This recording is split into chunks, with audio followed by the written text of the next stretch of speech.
Yang pasti yang pertama itu memberikan kesempatan bagi para siswa ya untuk aktualisasi diri. Jadi kan kita belajar dan tidak hanya pengetahuan saja. Dan kita yakin dan percaya para guru itu tiap anak itu punya potensi masing-masing. Menurut saya kalau momen berkesannya kalau Pak Lindung tadi ketika proses ya Pak ya. Betul nah, ya. Memang betul anak-anak ketika proses mereka sangat antusias dan semangat. Tetapi saya lebih kagum lagi ketika mereka sudah memakai kostum dan tampil di panggung, itu mereka seperti menunjukkan sesuatu yang berbeda. COSAYU-PRES ini keterlibatan atau kekompakan para guru, terutama guru-guru panitia, yang dimana ternyata para guru ini memang dari dulu itu saling support, saling bantu satu sama lain dan bisa berkolaborasi dengan teman-teman sejawat ataupun dengan para murid. Awalnya saya juga kaget ya, karena waktu itu ternyata di aula ketika persiapan jumlahnya 195 anak, ya hampir 200 siswa. Pak Benu dibebaskan untuk mencari referensi untuk mendukung suasana tersebut. Nah kebetulan Pak Benu ini kan wibu ya. Sebagai salah satu peserta tim ensemble sih keren banget ya Pak Benu. Real keren banget ya.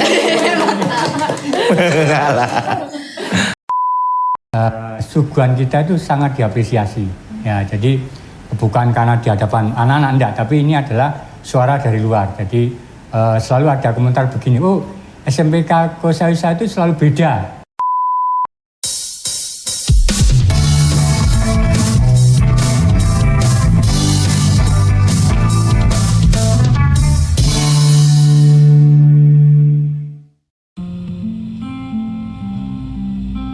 Halo semuanya, kembali lagi di Bincang Rompi Biru. Perkenalkan, nama saya Afril Ariana Harjunata dan saya akan menjadi podcaster kalian pada episode kali ini.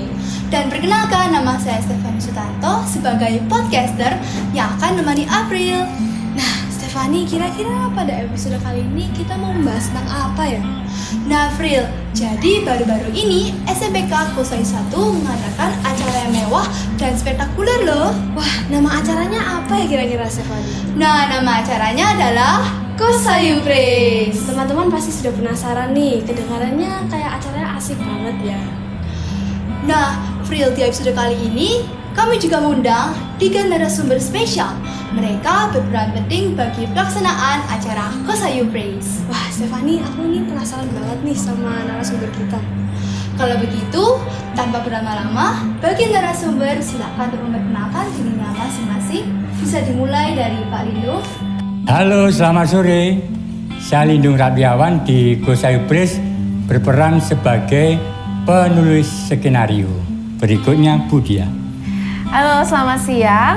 Nama saya Monika Diah, panggilan saya Budia. Saya sebagai pelatih paduan suara. Selanjutnya. Oke, hai guys. Nama saya Julius Nugroho Putra.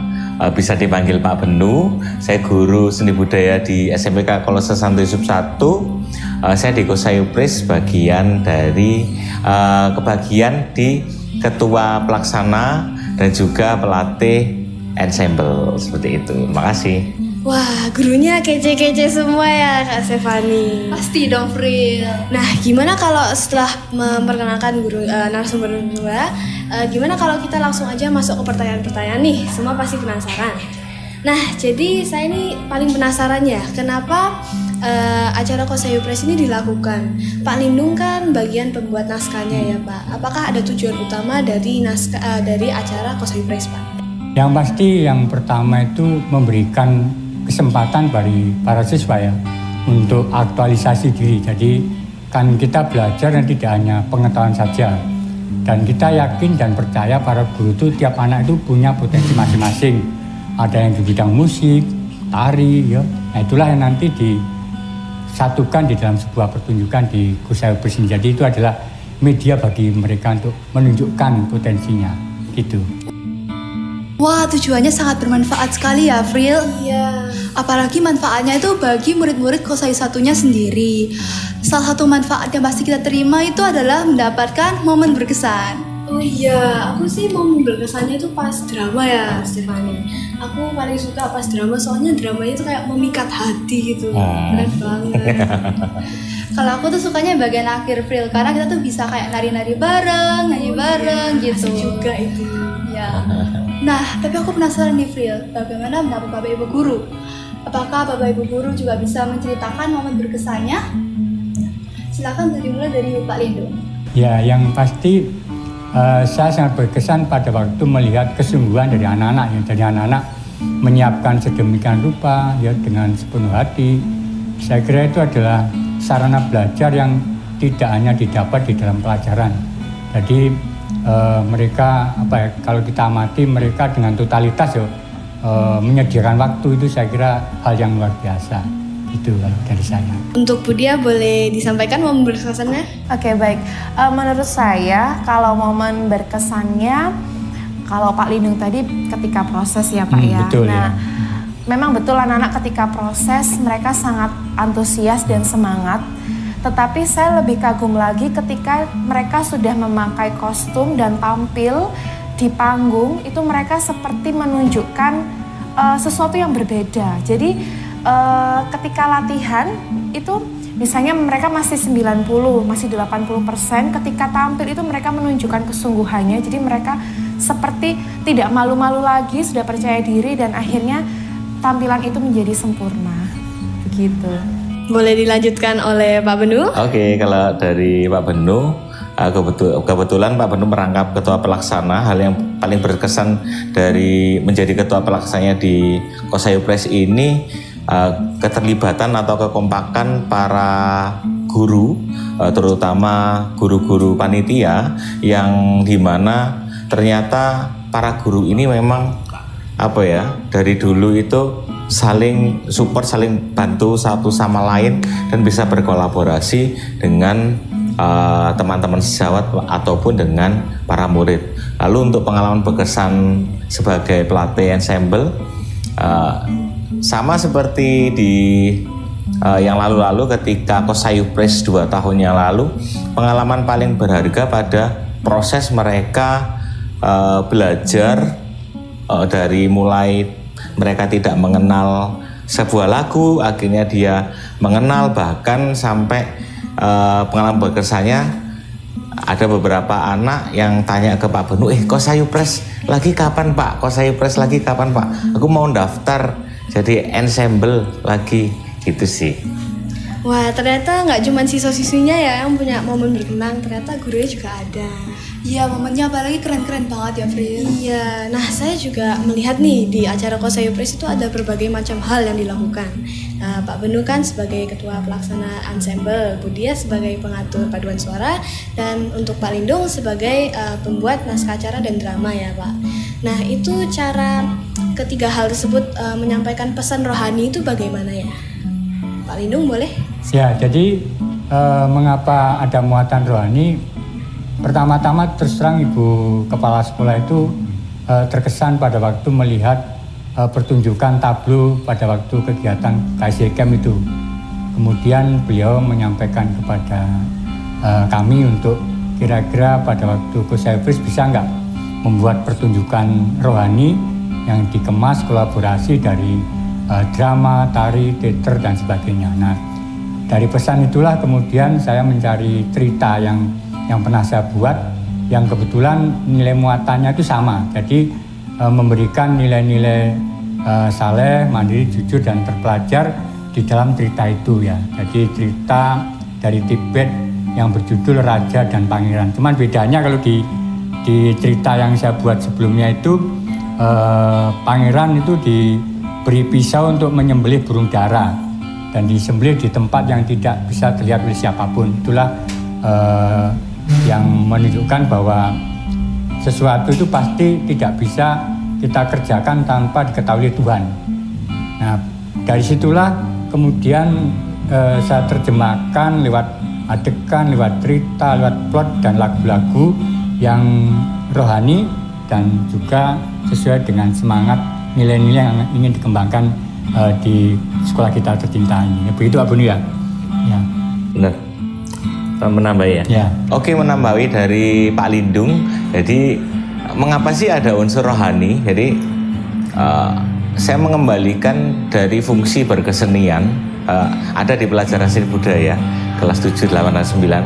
Fungsi utama kesenian, seni rupa, seni musik, seni tari, seni teater adalah pada zaman dulu itu untuk berterima kasih atau rasa terima kasih kepada leluhur dan sarana komunikasi kepada leluhur atau kita namakan Tuhan. Nah, maka dari itu Kosayupres kali ini memang mengembalikan fungsi awal berkesenian itu untuk memuji Tuhan. Nah, beruntung di tim Kosayupres kami memiliki atau Pak Benu memiliki tim-tim yang sangat-sangat hebat, terutama Budia, Pak Lindung, dan pelatih-pelatih yang lainnya.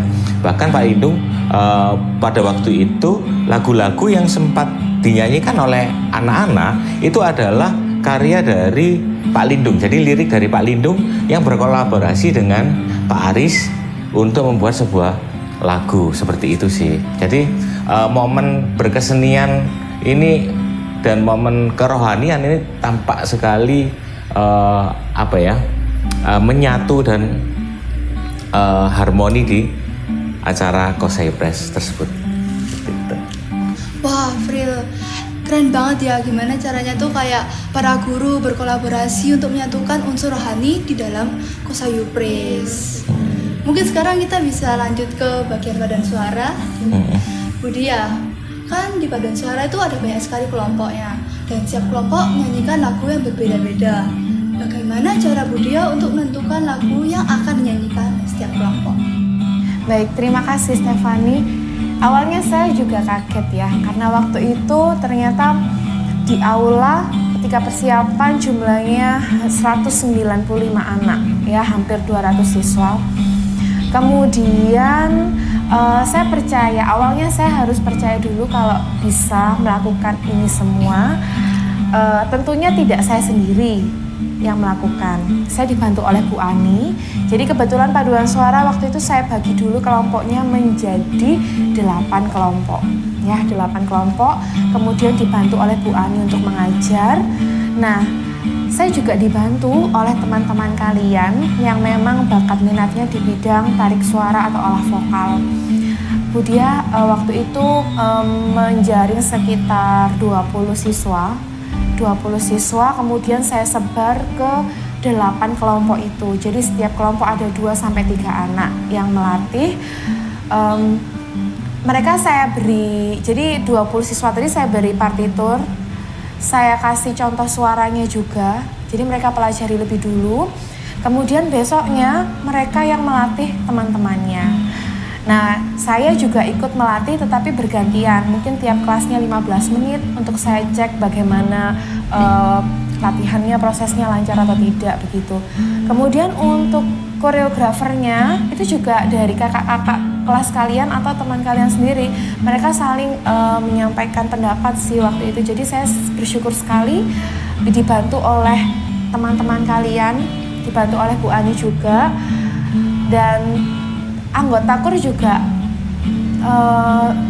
mereka juga mau untuk saling kompak gitu loh ya, walaupun yang mengajari itu kakak kelasnya, mungkin yang ngajari juga adik kelasnya, tapi mereka mau ngikuti apa yang diajarkan oleh mereka. Itu kalau dari saya.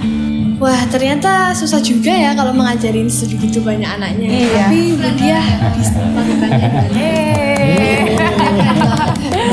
Jadi sekarang tadi kan kita sudah berbicara di paduan suara ya. Gimana kalau kita ke ensemble? Oke. Nah, jadi Pak Benu kan itu saya lihat ya ensemble itu ada banyak lagu nih, sekian banyak lagu, 5 atau lebih atau kurang, saya kurang tahu ya.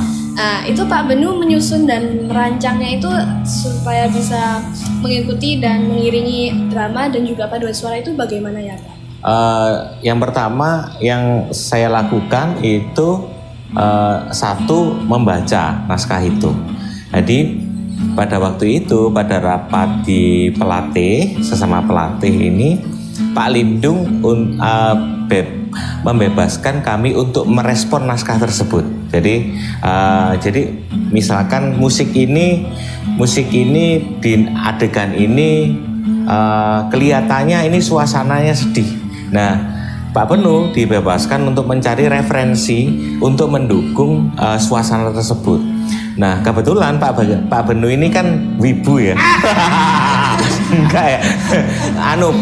Lebih ke pencinta film-film Ghibli ya. Nah, terus salah satu komponis Pak Benu itu kan yang paling salah satu komponis favorit Pak Benu itu namanya Joe Hisaishi.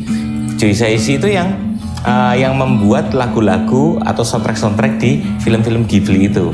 Nah, kebetulan ketika Pak Benu mendengarkan soundtrack Ghibli ini kok masuk dalam suasana di adegan-adegan Kosayu Praise. Maka dari itu Pak Benu memilih beberapa lagu, ada sekitar 5 lagu. 5 lagu ini karya Joe Hisaishi yang akhirnya Pak Benu garap di tim ensemble Kosayu Praise seperti itu. Gitu sih. Sebagai salah satu peserta tim ensemble sih keren banget ya Pak Benu. Real keren banget ya.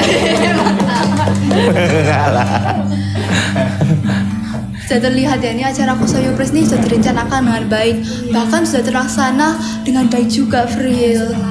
Iya. Tapi menurut pendapat Bapak Ibu Guru, mungkin saya diwakili saja untuk menjawab, apakah acara Kosayu Praise ini sudah berjalan sesuai dengan rencana? Ya, saya kira sudah sesuai lah. Jadi intinya kan kesesuaian itu dilihat dari apa ya. Pertama terlaksana dengan lancar ya, kemudian yang nonton memberikan apresiasi ya. Jadi berdasarkan informasi dari Ibu Kepala Sekolah, suguhan kita itu sangat diapresiasi. Ya, jadi bukan karena di hadapan anak-anak enggak, tapi ini adalah suara dari luar. Jadi selalu ada komentar begini, SMPK Kosayu itu selalu beda. Ya, jadi susah dicontoh. Nah, ini kan berarti bentuk dari keberhasilan dari kolaborasi. Jadi saya kira kekuatan inilah yang harus kita jaga. Ya, kolaborasi guru, siswa, ya dari waktu ke waktu harus ditingkatkan ya supaya apa? Ya supaya nantinya menjadi berkembang dan menjadi warna di sekolah kita ini seperti itu. Ya Pak Benu ya. Betul.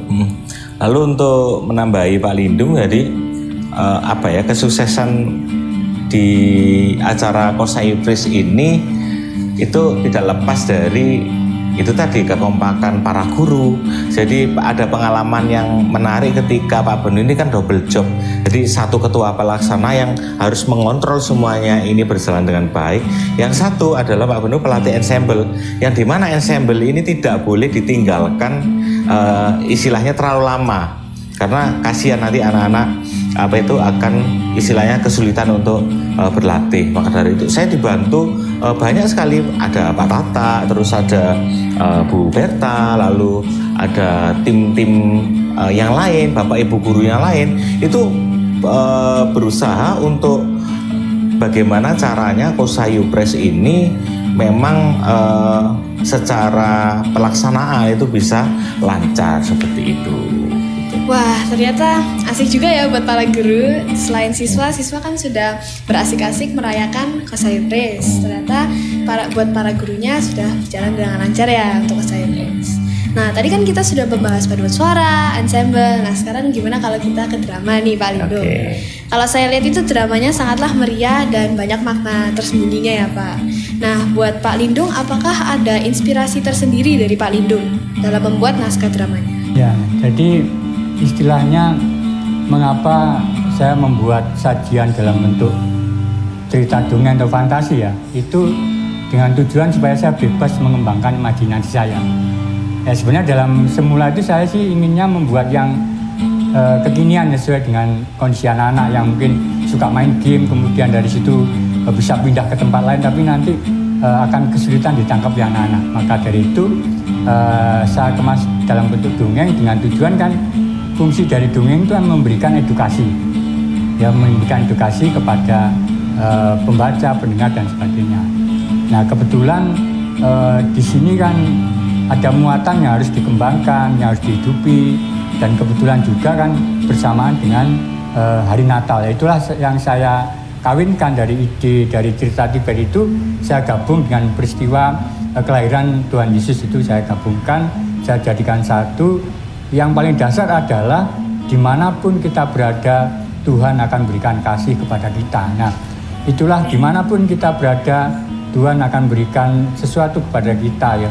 Dimana kalau kita berbagi, maka Tuhan juga akan berbagi kepada kita. Nah, itulah yang sebenarnya pesan yang dikemas di dalam cerita itu ya. Nah, kalau disesuaikan dengan kondisi tadi, nilai-nilai yang di sini anak bagian saja. Tapi yang penting bahwa dimanapun kita berada ya pasti Tuhan juga menyertai kita. Seperti yang disampaikan Pak Benu tadi, ya tiada lain juga bersyukur lewat apa? Lewat karya itu sebagai bentuk syukur juga gitu. Wah, pesannya sangat bermakna sekali ya, April. Oke, nah sekarang kita akan nanyakan untuk Budia nih. Oke. Kan Budia itu mengatur 195 anak ya tadi. Iya. Pasti Budia melihat dong perubahan yang mungkin dulu ada muridnya yang mungkin pemalu, tapi tiba-tiba habis Kosayupres bisa lebih percaya diri. Mungkin Budia bisa menceritakan apakah Kosayupres ini bisa melatih kepercayaan diri para murid saat tampil? Ya baik, jadi sangat bisa ya, Kosayupres ini sangat bisa melatih kepercayaan diri para siswa. Kalau kepercayaan diri sebenarnya bisa dilatih ya Pak Benu ketika mungkin di kelas ya Pak Lindu ketika betul. presentasi, tugas presentasi, kemudian ketika P5. Namun di sini kita menyajikan berbeda yaitu ketika Kosayupres, karena para siswa harus berkolaborasi tidak dengan teman sekelas, dengan teman beda kelas, beda angkatan, mereka berlatih nyanyi bareng.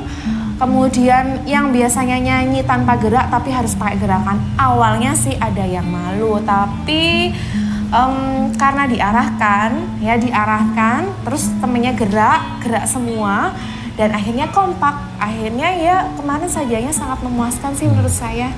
Wah baik, jadi saya ini sebagai orang ya pemalu lah, tapi setelah saya mengikuti acara Kosayupres ya saya merasa lebih percaya diri.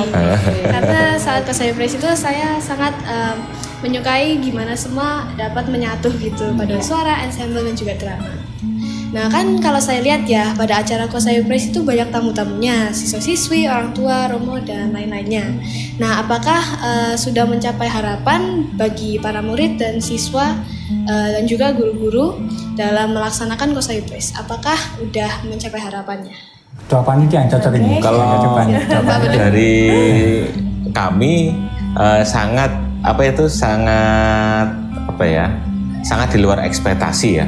Jadi waktu itu kami menyediakan kursi dari penonton itu hanya tersedia 300. Tetapi kabarnya dari pihak panitia yang lain, bahkan penontonnya itu sampai berdiri membludak gitu loh. Dan itu menandakan bahwa kehadiran Kosayupres ini memang sangat membuat orang tua maupun dari yayasan ataupun dari teman-teman yang lain itu sangat istilahnya yang sangat dinanti lah, salah satu yang sangat dinanti. Dan saya tidak menyangka bakal sebanyak itu penontonnya, seperti itu sih. Wah intinya tuh Kosayupres itu harapannya terkabulkan sampai ketua pelaksana sendiri Pak Benu sampai wah ini kayak di luar ekspektasi gitu. Iya. Wah April, ini belajar nih kita udah lama banget ya berbincang-bincang pada 3 narasumber kita pada episode kali ini. Dan ini adalah waktunya untuk perpisahan. Tapi sebelum perpisahan ya, kita ingin berterima kasih kepada Kepala Sekolah SMPK Kosayu 1 dan juga kepada para guru SMPK Kosayu 1 dan juga kepada narasumber yang sudah meluangkan waktunya serta pada kru yang sudah bertugas pada episode kali ini. Dan tentunya juga pada teman-teman yang di rumah, karena tanpa kalian episode kami tidak akan berjalan dengan lancar. Oh ya teman-teman, jangan lupa untuk Like, komen, subscribe, dan share ke teman-teman kalian ya. saya April, Saya Stefani. kami pamit undur diri. Terima kasih dan tetap bersemangat.